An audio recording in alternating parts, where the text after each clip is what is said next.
Здравейте всички, добре дошли. От днес отново ще разглеждаме как са се представили българските футболисти в Европа. Няма какво да ви бавя, тук сме на Ерлинг, който ще коментира, защото тази седмица има доста голове. Да се насочваме напред към играчите. Първо започваме с Димитър Митов, който е играл 90 минути за своя Сейнт Джонстън. За жалост отново загуба за него, но пък той няма много спасявания, има едно-две спасявания, изглежда е излизал малко извън зоната си на комфорт, може би да пресече някакви топки, но 6,2 рейтинг, не от най-добрите му игри. Определено полевите ни футболисти по напреднали позиции се представиха доста по-добре тази седмица. Следващите два футболисти, които ще изкоментираме, са Алекс Петков и Симеон Петров, които двамата са изиграли по 90 минути за своя отбор Шльонск, които се представят доста добре. Двата играча реално са подпомогнали, може би по някакъв начин. Алекс Петков е 7,4, Симеон Петров е 7 рейтинг. 2 на 2 е резултата. Не са взели победата, но има и жълт картон Симеон Петров, но съдейки по статистиките, по които са ги описали тук в този сайт, не са имали един от най-добрите двубои двамата, но пък все пак, така като гледам, може би и предните футболисти пред тях също не са играли кой знае колко добре. 2 на 2 с Пяст Левици, мисля, че се произнася така този отбор, не съм сигурен, но те си играят постоянно, което е много важно. Симеон Петров по-скоро отиде там, Алекс Петков си от доста време там. Другият футболист, който ще изкоментираме тази седмица, за първ път от доста време играе той за своя Вестерло. Става въпрос за Ейсън Йорданов, който загуба от Сейнт Труиденсе, мисля, че се произнася. Той като десен бек 6,5 рейтинг, 90 минути е изиграл. Нищо кой знае какво, но все пак един футболист, който има мачове за националния отбор, имаше потенциал, беше в Борусия Дортмунд в втория отбор, мисля, че и сега се подвизава в Белгийската пролига. Но не играе много често. Това е първият матч от януари месец насам. Другият футболист, който ще изкоментираме отново със своя силен рейтинг, Стефан Велков, който е със своя Велия този път победа над Одензе Ботло. Мисля, че Оби се произнася името, не съм сигурен точно с тези скандинавските отбори, не съм много добре и не съм много начетен, ако мога да бъда честен. Той предимно играе в дясната зона, тъй като Раул Алвентос играе в център, така поне изглежда според това, което са ни представили тук.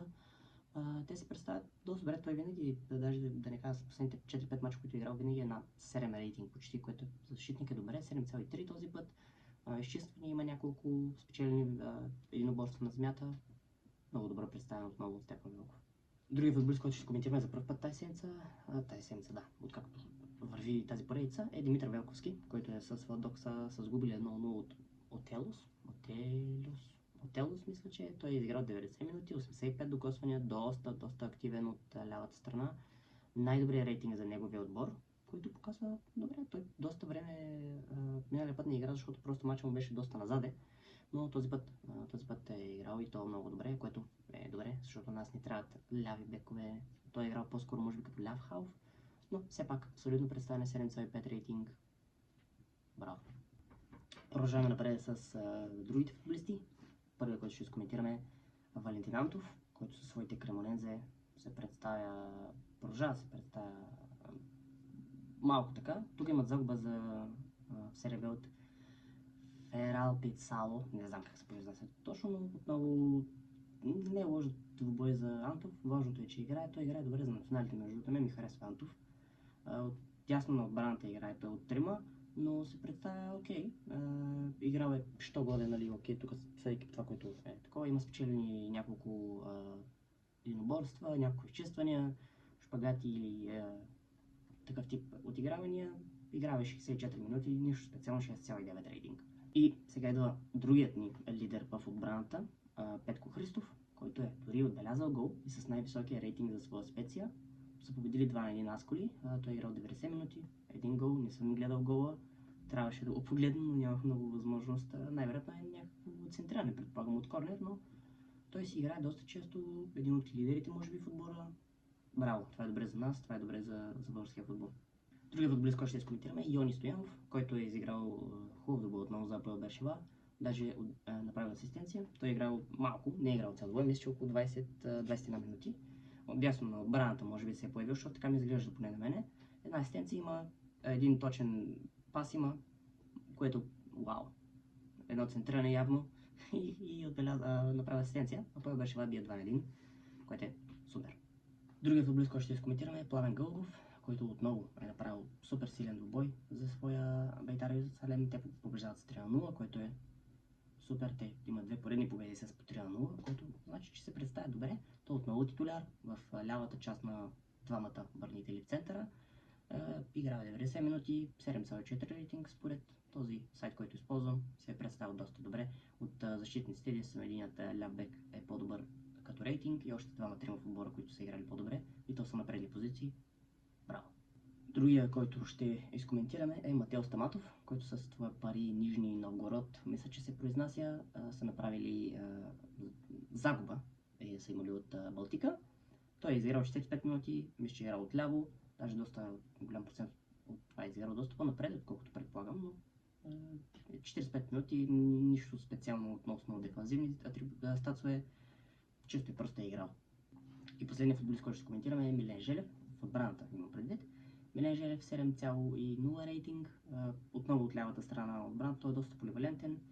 Изиграва е стабилен двубой, 7 рейтинг, както казах, победа на неговия целогалатия с 2-1. Той си изиграл 90 минути, има някои изчиствания. Той си е стабилен в отбрана. Браво!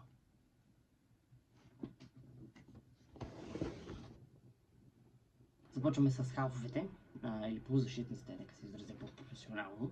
Започваме с гръм и трясък, защото първият футболист, който ще...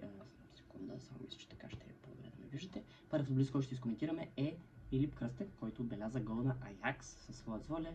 Те загубиха с 1-3, но пък той е най-добре представящият се играч според този сайт, който използвам. Влезна за 23 минутки, отбеляза хубав гол, този гол вече го гледах. Много хубав дрибъл, много хвърляне на рамото, фейкшот, както ние обичаме да казваме на FIFA термините. Хубав фейкшот в наказателното поле.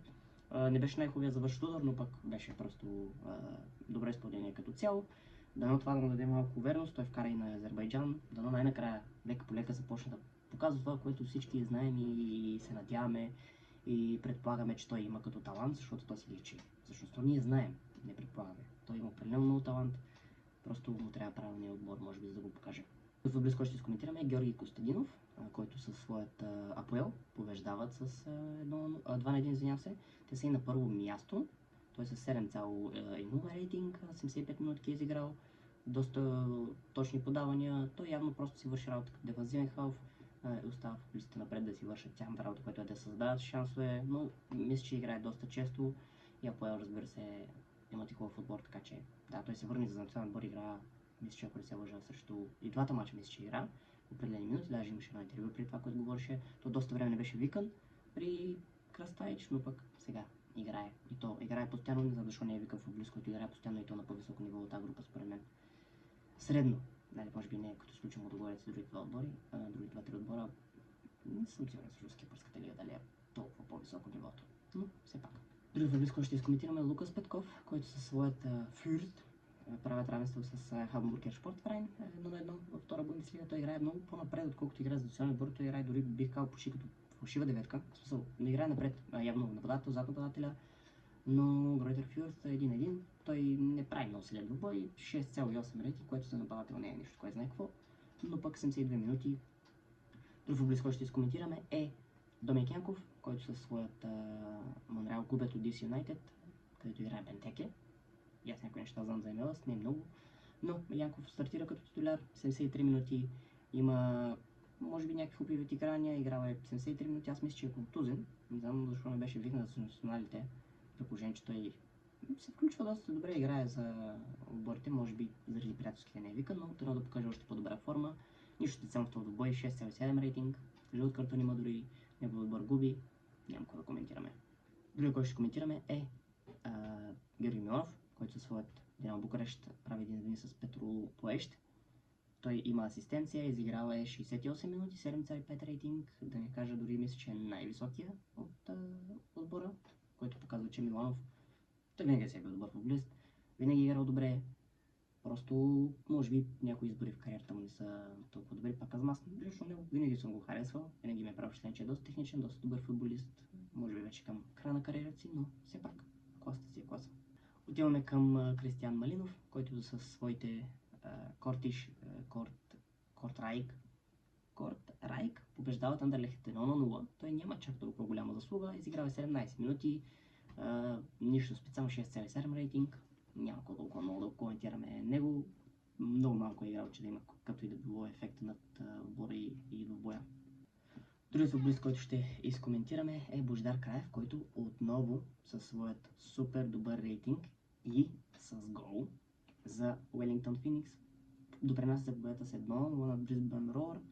Той играе отляво, доста голям процент. Виж, видите на хитмаповете, които слагам, той играе доста отляво, може би като ляв хав, ляво крило тук този двубой. Но 90 минути, един гол, 52 докосвания, доста точни пасове, доста точни отигравания. Браво! Вълдъра във вратата. Браво Краев. Надявам се да го викнете за национален отбор, защото все пак не трябва такива футболисти. Той австралийската лига не е чак толкова зле. На нас не трябва всичко, което можем да вземем. Така или иначе имаме определен минимален ресурс като футболисти. Всеки един, който се представя добре, според мен трябва да бъде викан. И играе постоянно. Това за мен е най-важно. Да играе постоянно и да има игрови ритъм. Защото футболисти, които не играят, няма смисъл какво да правят там. По-добре да се вземе играч от, според мен, аз си лично мнение, играч от първа лига и да играе там, отколкото някой, който играе в чужбина, но реално не играе. Кой му лойка. Другия, който ще изкоментираме, е Петър Витанов, който със своята Беверен, миналия път, който правих епизод, не игра, но този път игра 6,6 рейтинг за Петър Витанов, 75 минути, доста хубав хитмап, изглежда играе дефанзивен, опорен, заедно с другият играч до него, който е JD Геосенс, не мога да произнеса името му, но справил се е добре. Неговият отбор пада с 5 на 1, колко да се е справил добре. Той има и жълт картон, Петър Витанов, и е сменен на 75-та минута, но от 62 подания има 59 точни, което Радослав Цонев е другият играч, който ще коментираме с неговият отбор. Той прави, ако не се лъжа, 0-0 тубъл, но най-добрият рейтинг е за него. Ради Цонев, 72 минути, доста добре играе от ляво, дори може би даже играл и дори като крило, ако не се лъжа, не знам, защото доста... Не, най-вероятно просто е играл по-дефанзивно. Не, глупости. Според хитмапа даже доста напред е играл, като предвид, че опорен халф, може би и другият играч, който е в отбора е по-опорен, по-дефанзивен, той е по-атакуващ. Добре се е справил. Цонев от 30 подания, 21 самоточни, 40 докосвания. Представя се добре, за разлика от неговия брат. И последният играч, който ще изкоментираме, е Красимир Тодоров. Най-вероятно не сте запознати с него, но той беше в Ботев Враца. Доста потенциал има това момче според футболните хора в България. Той играе за Табор Сежана. 1-0 победа на неговия отбор. Той игра 83 минути. Какво да кажа? Не знам дори какво да коментирам. Питам се да гледам отбора му. Не играят зле, но какво прави там? Не знам, може би паричките са по-хубави, но да, представя се добре. Надявам се да направи някакъв трансфер в по-голям отбор от тази лига, защото там тези не са кой знае какво. И последният вал от нашите футболисти са нападателите. Започваме силно отново с гръм и трясък с Кирил Десподов. Победа на неговия палк над Панатинайкос с 3-2 като гости и то. Десподов белязва първия гол в втората минута, ако не се лъжа, след което прави един доста хубав добой, 61 минути изиграни. Браво, много хубав гол вкара той на Танзания, много хубаво изпълнение, асистенцията за гола на Кръстев също е негова, просто най-добър български футболист в момента, няма какво да си говорим. Играе, да направи някакъв трансфер, аз тайно се надявам собственика на Nottingham Forest да забележи, че Десподов играе добре в гръцката, тъй като той е грък. Гръцката лига и някак си Десподов да се озове в Nottingham Forest, за да огледам висшата лига, но това са мои някакви мечти. Друг футболист, който ще изкоментираме е Георги Русев, който отново с включване за своя Сион, вчера мисля, че беше и то също на Шател Самакс, не знам, тия имена тук са малко странни. Той обаче игра 7 минутки, нищо специално за него, не мога да коментирам, дори няма статусове тук, така че.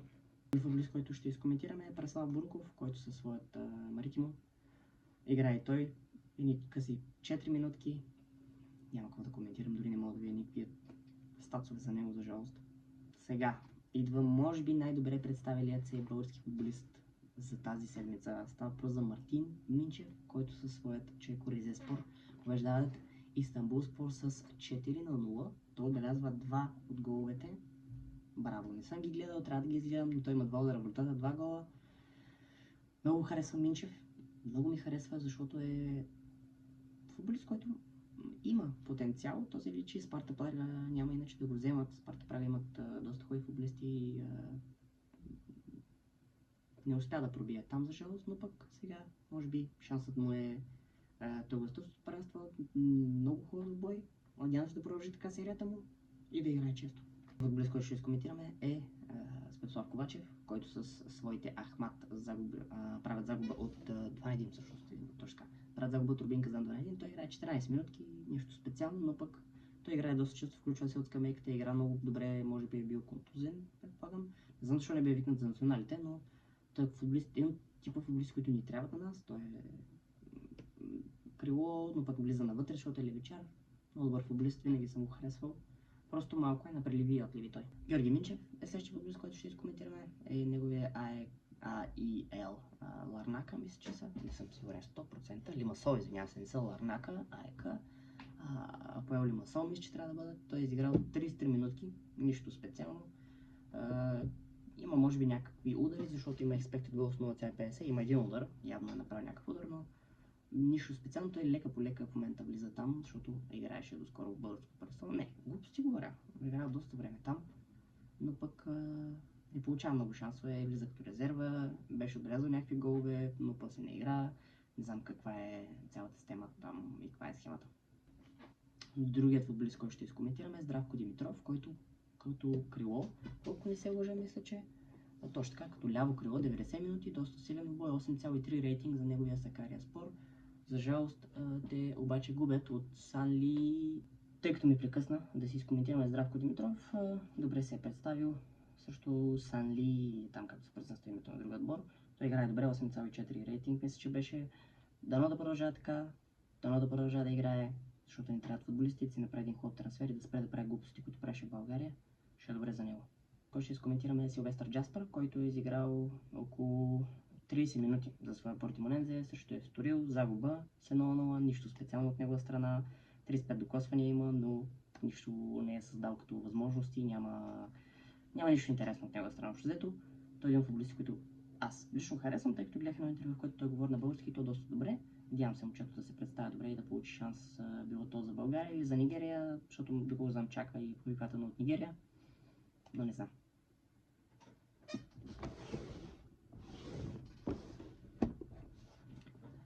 И това беше. Приключихме тази седмица значително по-добро представяне от всичките футболисти. Надявам се да ви е харесал и на вас. Ако ви е харесал, знаете, просто да коментирайте, харесайте, абонирайте се.